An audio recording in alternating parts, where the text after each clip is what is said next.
Now, the Economic Fighters League is demanding the release of Lance Corporal Wasa, a soldier who is reportedly facing sanctions from the military after he spoke up against the planned construction of a 450-seater parliamentary complex. The group, which has been vociferous in its call for the proposed construction of the chamber to be dropped, has also announced what it calls the, quote, birth of civil disobedience, unquote, to resist oppressive decisions by government, as they say. Decisions they say are not in the national interest, but only moves to satisfy the few, quote, fat cats in authority.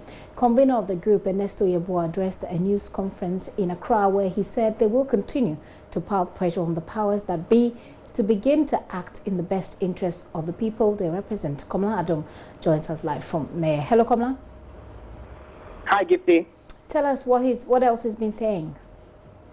Well, Gifty, so the Economic Fighters League, they're saying that at this point in Ghana's democracy, there is a need for a group of young individuals, young people to rise and ensure that all the decisions that are taken in the name of a state reflect the needs and actually satisfy the needs of the people. They say from today, they're going to be embarking on a series of actions that is going to culminate in, protests against policy decisions of government, be it by parliament, by government, the executive itself, and all the powers that be. They say from now there is something they call the birth of civil disobedience, and any decision or proposed decision that they find not in the best interest of a state, they will ensure that they speak and rise against it, so that decision or those decisions do not come to fruition. They also touched on their reaction, following the parliament's decision to halt the proposed construction of a 450-seater parliamentary complex to house the chamber. They say even though the decision to halt it is welcome, they're going to ensure that all the processes that have been undertaken so far in respect of this particular project are reversed. And they say, for example, the monies that were intended to be used for the construction of a project could be used to build schools, for example, to provide housing infrastructure for the less privileged, to eliminate schools under trees and provide infrastructure for some of the schools, and also even pay research assistants in parliament who have not been paid. According to them, some of the parliamentarians, the assistants of the parliamentarians, earn a paltry 300 cedis a month. They say that is woefully inadequate, and the parliamentarians should be thinking about increasing the remunerations of these individuals so they can have better lives in an economy which is suffering a lot of shocks from all angles, rather than focusing on channeling this amount of money, $200 million, into this, what they call fruitless and needless venture. And regarding the soldier on whose behalf they've also been speaking, do they answer the question as to whether or not the soldier committed an offense by speaking out as far as the rules of the military is concerned, which the soldier is well aware of?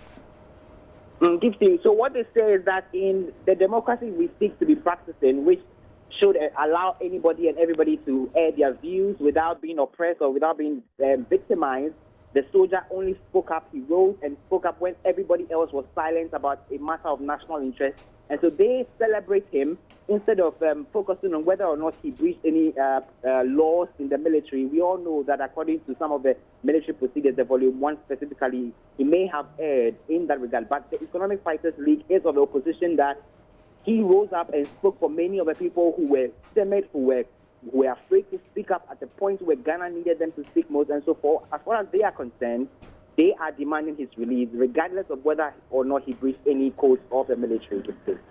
Komla, thank you for that update. Komla Adjom there at the press conference which the Economic Fighters League is addressing, at which press conference they continue to say that they will continue to, they're actually calling for what they're calling civil disobedience of sort. And they're asking for the release of Lance Corporal Wasa, who is a military officer seen in a viral video in which he speaks against the planned construction of that new parliamentary chamber complex. Well, let's deal with this matter, stay with this matter a while longer, because we're learning that Parliament is set to suspend the plan to build that chamber. But this follows the strong opposition that have been mounted following that announcement. Already across the country, there's a lot of advocacy against the Parliament's intention to build that chamber. First, listen to Kate Addo, who says that Parliament is reconsidering or maybe reconsidering the decision. They will meet at their usual place at a time to be determined by the board. But yes. So yes, the chamber will be dropped? Yes, it's likely to be put on hold. In fact, the Speaker has said, the majority of the House also said, who are both members of the Parliamentary Service Board, that in the light of the discussions that is going on, there's a need to, if not for anything at all, hold, all work on the chamber as it is now. I'm just coming from a meeting with the Speaker where he's assured us that the concerns of the people is paramount and that Parliament is not going to take any action that will be detrimental to the concerns of the people. We're expecting that the meeting, once it's over, will come out in the affirmative that yes, the chamber is going to be halted. So what happens then to work done so far by architect Sir David Ajayi, who bears the costs?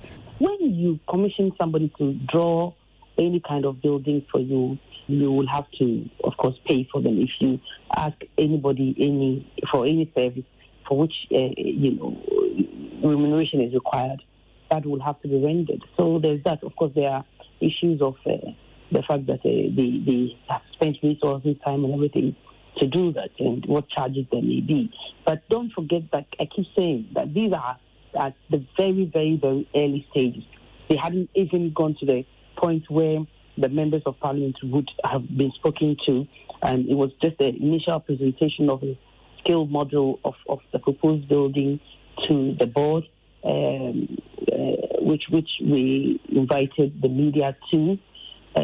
So it was still at the very early stages, and we are expecting that not much cost would have been incurred, although I'm trying to find out exactly the extent of the cost, but I don't think that it will be anything that will be significant.